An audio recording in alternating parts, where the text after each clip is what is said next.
வணக்க நண்பர்களே. கேரள மாநிலம் மலப்புரம் மாவட்ட ஆட்சியர் ராணி சோயாமோயின் உண்மை கதை என ஒரு பதிவு கடந்த சில நாட்களாக மலையாளம், தமிழ் போன்ற மொழிகளில் சமூக வலைதளங்களில் வலம் வருகிறது. அந்த பதிவுதான் இது. கேரள மலப்புரம் மாவட்ட ஆட்சியர் ஸ்ரீமதி ராணி சோயாமோய் கல்லூரி மாணவர்களுடன் உரையாடுகிறார்.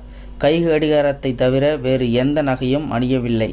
பெரும்பாலான மாணவிகள் ஆச்சரியப்படுத்திய விஷயம் என்னவென்றால் அவர் முகத்தில் பவுடர் கூட பயன்படுத்தவில்லை. பேச்சு ஆங்கிலத்தில் உள்ளது. அவர் ஓரிரு நிமிடங்கள் மட்டுமே பேசினார். ஆனால் அவருடைய வார்த்தைகள் உறுதியுடன் இருந்தன. அப்போது மாணவிகள் கலெக்டரிடம் சில கேள்விகள் கேட்டனர். உங்கள் பெயர் என்ன அப்படின்னு கேட்டாங்க. அதுக்கு என் பெயர் ராணி சோயாமோய் என்பது எனது குடும்ப பெயர். நான் ஜார்க்கண்ட் மாநிலத்தை சேர்ந்தவள். வேறு ஏதாவது கேட்க வேண்டுமா என்று அப்படின்னு கேட்குறாங்க அவங்க. அதற்கு ஒரு மெல்லிய மாணவி பெண் பார்வையாளர்களிடமிருந்து எழுந்து நின்றாள். என்ன உனக்கு டவுட்டு கேளுமா அப்படின்னு சொல்லி கேட்குறாங்க. அதுக்கு அந்த மாணவி என்ன சொல்கிறாங்கன்னா, மேடம், ஏன் முகத்துக்கு மேக்கப் கூட போடாத இப்படி அசிங்கமாக வந்திருக்கீங்க அப்படின்னு சொல்லி கேட்குறாங்க.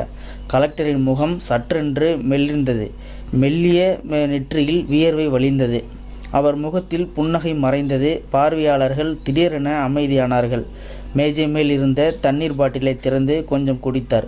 பிறகு மாணவி உட்காருமாறு கையசைத்து சைகை செய்தார். பிறகு மெதுவாக பேச ஆரம்பித்தார். மாணவிகளே, குழப்பமான கேள்வியை கேட்டது. இது ஒரு வார்த்தையில் பதில் சொல்ல முடியாத ஒன்று. அதற்கு பதில் என் வாழ்க்கையை கதையாக சொல்ல வேண்டும். என்னுடைய கதைக்காக உங்கள் பொன்னான 10 நிமிடங்கள் ஒதுக்க நீங்கள் தயாராக இருந்தால் எனக்கு தெரியப்படுத்துங்கள் அப்படின்னு சொல்கிறாங்க. உடனே மாணவர்கள் எல்லாமே யோசித்து பார்த்துட்டு, நீங்கள் சொல்கிறத நாங்கள் தயாராக இருக்கோம் கேட்குறதுக்கு அப்படின்னு எல்லாமே சொல்கிறாங்க. உடனே கலெக்டர் பேச ஆரம்பிக்கிறாங்க. நான் ஜார்க்கண்ட் மாநிலத்தில் பழங்குடியினர் பகுதியில் பிறந்தேன். கலெக்டர் சற்று நிதானித்து பார்வையாளர்களை பார்த்தார்.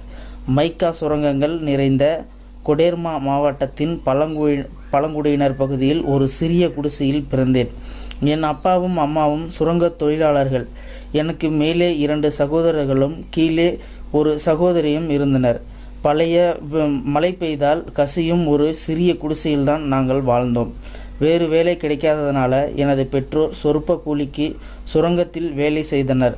அப்போது மிகவும் கஷ்டமான வேலையாக இருந்தது.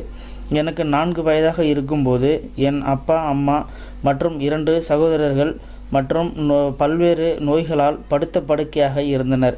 சுரங்கங்களில் உள்ள கொடிய மைக்கா தூசியை சுவாசிப்பதால் இந்த நோய் ஏற்படுகிறது என்பது அப்போது அவர்களுக்கு தெரியாது. எனக்கு 5 வயதாக இருந்தபோது என் சகோதரர்கள் நோயால் இறந்துவிட்டனர். ஒரு சிறு பெருமூச்சுடன் கலெக்டர் பேச்சை நிறுத்திவிட்டு கண்ணீரை துடைத்து கொண்டார். பெரும்பாலான நாட்களில் எங்கள் உணவில் தண்ணீர் மற்றும் 1 அல்லது 2 ரொட்டிகள்தான். எனது சகோதரர்கள் இருவரும் கடுமையான நோய் மற்றும் பட்டினியால் இவ்வுலகை விட்டு சென்று விட்டனர். எனது கிராமத்தில் பள்ளிக்கூடம் என்று ஒன்று இல்லை. பள்ளிக்கூடம், மருத்துவமனை அல்லது கழிவறை கூட இல்லாத கிராமத்தை உங்களால் கற்பனை செய்ய முடியுமா? மின்சாரம் கூட இல்லை. அது கூட இல்லை என்றால் பரவாயில்லை. ஒரு நாள் நான் பசியுடன் இருந்தபோது என் தந்தை என்னை இரும்பு தாள்களால் மூடப்பட்ட ஒரு பெரிய சுரங்கத்திற்குள் இழுத்து சென்றார். அது புகழ்பெற்ற மைக்கா சுரங்கம். இது ஒரு பழங்கால சுரங்கம். கீழே உள்ள சிறிய குகைகள் வழியாக ஊர்ந்து சென்று மைக்கா தாதுக்களை சேகரிப்பது எனது வேலை. 10 வயதுக்குட்பட்ட குழந்தைகளுக்கு மட்டுமே இது சாத்தியமாக இருந்தது. என் வாழ்நாளில் முதல் முறையாக ரொட்டி சாப்பிட்டு வயிறு நிரம்பினேன். ஆனால் அன்று நான் வாந்தி எடுத்தேன். நான் 1ஆம் வகுப்பு படிக்க வேண்டிய வயதில் நான் விஷ தூசியை சுவாசிக்கக்கூடிய இருட்டு அறைகளில் மைக்காவை முகர்ந்து கொண்டிருந்தேன். ஒரு நாளைக்கு 8 மணி நேரம் உழைத்தால் ஒரு ரொட்டியாவது கிடைக்கும். பசி மற்றும் பட்டினியால் நான் ஒவ்வொரு நாளும் மெலிர்ந்து நீரிழிப்புடன் இருந்தேன். 1 வருடம் கழித்து என் சகோதரியும் சுரங்கத்தின் வேலைக்கு செல்ல ஆரம்பித்தான்.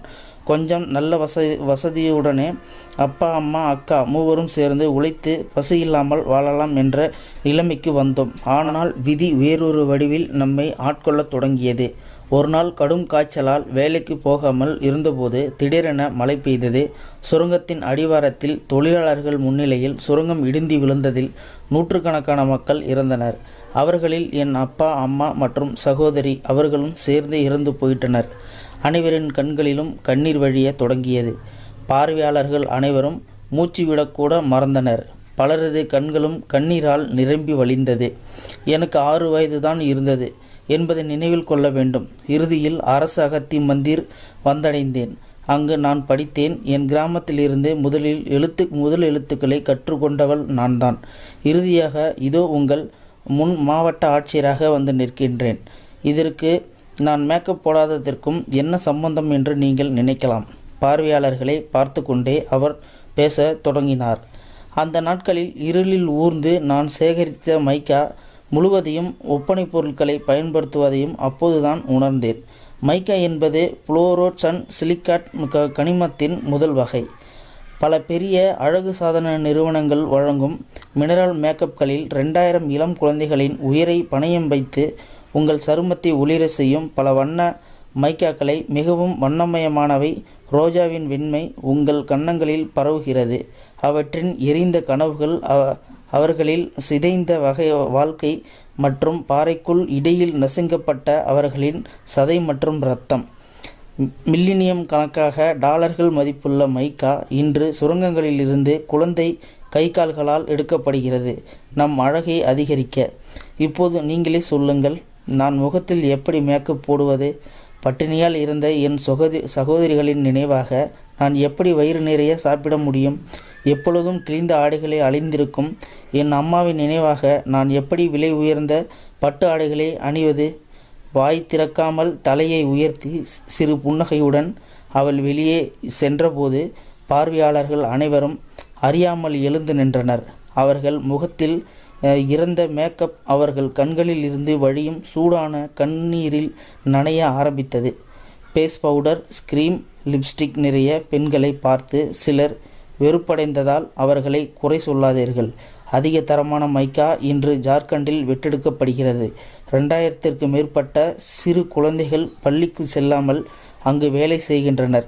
சிலர் நிலச்சரிவாலும் சிலர் நோயாலும் புதையுண்டுள்ளனர். இந்த வீடியோ பார்க்குற நீங்கள் இந்த வீடியோ பற்றின கருத்துக்களை கீழே இருக்கிற கமெண்ட் செக்ஷனில் மறக்காமல் சொல்லுங்கள். இந்த வீடியோ பிடிச்சிருந்தா ஒரு லைக் பண்ணிக்கோங்க, மற்றவங்களுக்கும் ஷேர் பண்ணுங்கள். அப்படியே நம்ம சேனலை மறக்காமல் சப்ஸ்கிரைப் பண்ணிக்கோங்க. மறக்காமல் பெல் சிம்லையும் கிளிக் பண்ணிக்கோங்க. நன்றி, வணக்கம்.